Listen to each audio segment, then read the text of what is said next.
pangit ko. Bakit ganun? So, kuha ko ng hair treatment. Mix it well. Ha ha ha ha ha ha. Just. Ha ha ha ha. Just. Then I mix it well already. Kasi pili ko. Then crimson. Crimson. Kasi wala tayo pang treatment sa buhay. Ano yan? Dry. Pero manipis lang naman. Hanap dry hair. Kasi kung may pwede sa akin. Ano mo siya? Ang cute. Ang ganda. Tingnan rin natin sa hair.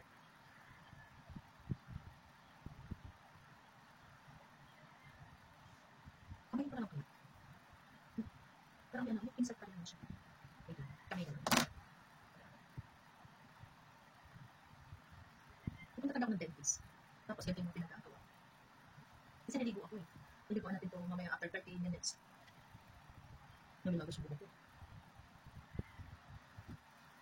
Makikita yung kilikili ko. Bawal sumilip.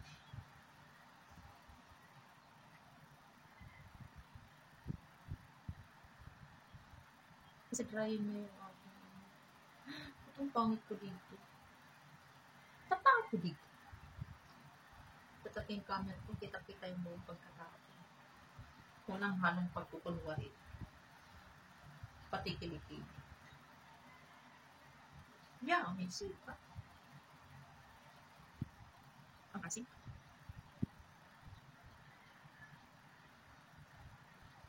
Pag-isa na ang ganda sa akin. Ang ganda na ito pa.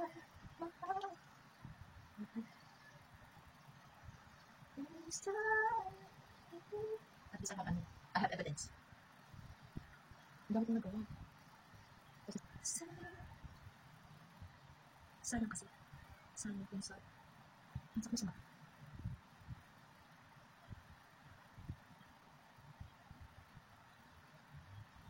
Green cell.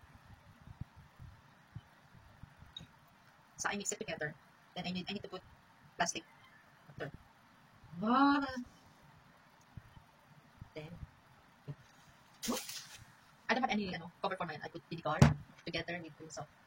Then I mix it together like that. Because I don't have hair cover, I'm going to use plastic.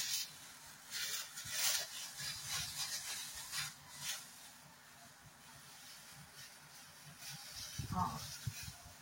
Someone told me, my co-worker,